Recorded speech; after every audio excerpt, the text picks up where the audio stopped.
Num artigo recente para o Catholic World Report, apresentei algumas lições da literatura sobre o coronavírus, centrando-me nos 3 capítulos da clássica novela de Manzoni, Os Noivos, sobre a praga que atingiu a cidade de Milão em 1630. Neste artigo complementar, gostaria de apresentar algumas lições da história sobre o coronavírus, focando numa epidemia anterior que afligiu Milão em 1576, e no heroísmo de um grande santo durante aquela época de pestilência. São Carlos Borromeu, cardeal arcebispo de Milão, viveu numa época de grande corrupção na igreja, exemplificada na frouxidão do clero. Segundo um de seus biógrafos, ele ficou chocado com a negligência, a ignorância e a flagrante imoralidade de muitos sacerdotes e religiosos. Muitos sacerdotes sequer sabiam as fórmulas corretas da confissão e absolvição, e muitos outros levavam vidas escandalosas. As coisas andavam tão mal que um provérbio popular entre os camponeses expressava o desprezo com o qual era tratado o clero. Se queres ir para o inferno, torna-te sacerdote. Nas viagens por sua diocese, São Carlos descobriu que muitas igrejas do campo estavam em ruínas, abandonadas e sujas, com os vasos e paramentos sagrados estragados, por causa da oxidação e das traças. Quanto aos leigos, não tiravam proveito dos sacramentos e não sabiam nem o Pai Nosso, nem a Ave Maria, e muitas vezes sequer sabiam fazer o sinal da cruz corretamente. Em meio a essa lamentável situação, o Concílio de Trento mostrou-se o catalisador da grande reforma católica. Particularmente caras a Carlos foram a leitura e a aprovação do decreto da Reforma Geral, com a sua insistência na simplicidade de vida entre cardeais e bispos. É desnecessário dizer que os sacerdotes e religiosos mais laxistas e apáticos, bem como os nobres de mentalidade mais mundana, não ficaram satisfeitos com aquele novo espírito de zelo. Enquanto Carlos prosseguia com a reforma de ordens religiosas decadentes, como a dos Umiliati, uma ordem de monges supostamente oblatos beneditinos, que se tornaram muito ricos e viviam em casas de luxo particulares sem qualquer supervisão eclesiástica. A oposição a tal iniciativa atingiu novos e perigosos patamares. Em 26 de outubro de 1569, enquanto o arcebispo se ajoelhava perante o altar nas vésperas, um pretenso assassino aproximou-se dele e disparou a queima-roupa. A vítima cambaleou, mas permaneceu ereta, sinalizando ao coro para prosseguir com o canto. As vésperas continuaram. Terminada a oração, descobriram com assombro que a bala só havia passado de raspão e nem sequer perfurara a pele do arcebispo. Para os habitantes de Milão, a vida do arcebispo havia sido preservada de forma milagrosa. Mesmo tendo suportado muitos reveses em sua luta para reformar a igreja, a maior provação de São Carlos ainda estava por vir. Em agosto de 1576, Milão foi afligida por uma epidemia. Os ricos deixaram a cidade quase imediatamente, incluindo o governador. Na ausência dele, o santo assumiu a função de governante secular de facto, além da função de pastor do rebanho de iure. Já acostumado aos rigores de uma vida mortificada, aderiu a privações ainda mais exigentes, oferecendo-se como vítima de sacrifício em expiação dos seus e dos pecados de seu rebanho sofrido. Nas poucas horas de descanso que se permitia, cochilava em tábuas descobertas ou ficava sentado em uma cadeira. Já acostumado a uma dieta exígua, reduziu-a a pão e água, com poucos vegetais. Caminhava pelas ruas todos os dias para visitar os doentes e moribundos. O leprosário da cidade fora convertido num hospital de emergência para as vítimas da epidemia. Seus 300 quartos ficaram lotados. Os que sofriam da peste eram amontoados perto dos corpos já vitimados por ela. Não havia camas, enfermarias, comida nem sacerdotes.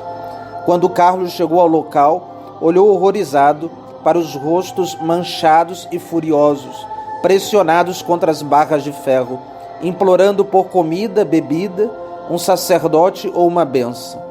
Ouvia lá de dentro os gritos e lamentos dos moribundos.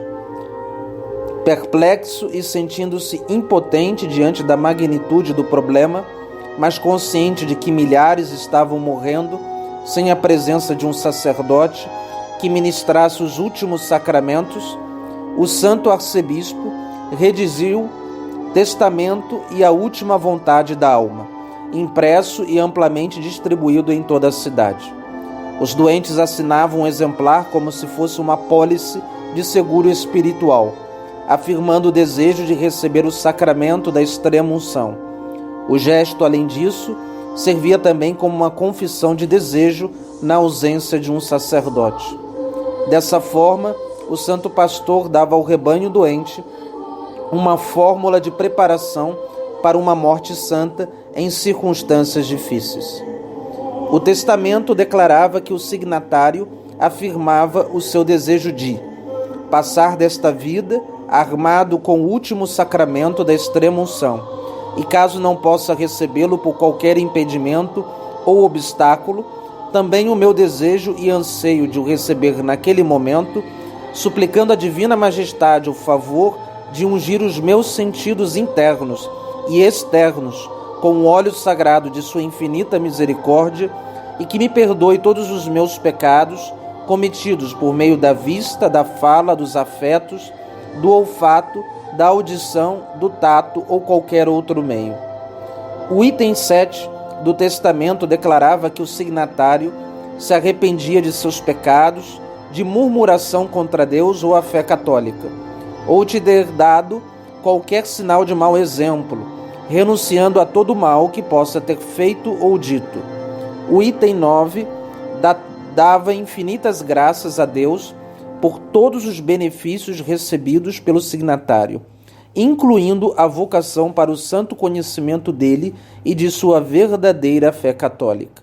O item 10 invocava a comunhão dos santos com a Santíssima Virgem, chamada de principal executora testamentária.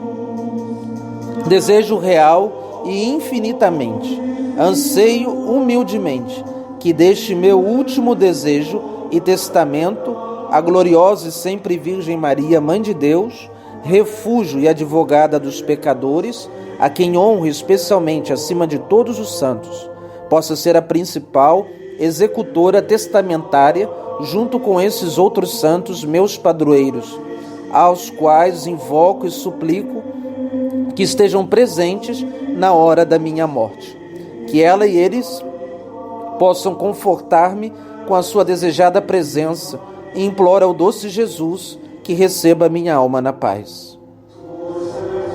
Estou muito angustiado, lamentava o arcebispo, referindo-se à relutância de muitos sacerdotes em arriscar a vida para cuidar das famílias atingidas pela praga.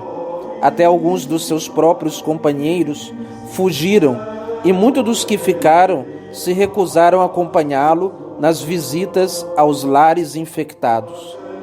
Ante um medo como aquele, Carlos escreveu um apelo apaixonado aos sacerdotes de Milão. Só temos uma vida e devemos dedicá-la a Jesus Cristo e às almas, não como desejamos, mas no tempo e modo que Deus quiser.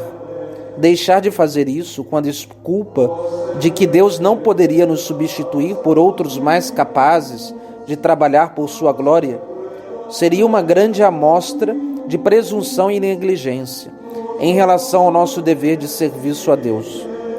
Isso não quer dizer que deveis negligenciar os meios humanos, tais como profiláticos, remédios, médicos e tudo que podeis usar para evitar a própria infecção, pois tais meios não se opõe de modo algum ao cumprimento da nossa obrigação.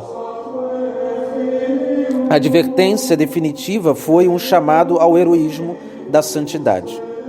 Não sejais tão negligentes com vosso sacerdócio, a ponto de preferirdes uma morte tardia a uma morte santa. Com um líder tão santo e heróico, os sacerdotes começaram a ficar junto dele e dos milhares de milaneses doentes e moribundos. Os sacerdotes seculares foram os primeiros a se unir, mas talvez os capuchinhos tenham sido os mais heróicos, tendo se dedicado a trabalhar com os infectados no leprosário.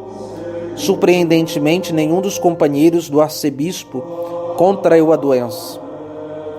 E o único convento afetado foi um que permanecera indiferente, recusando-se a ajudar apesar das súplicas do arcebispo.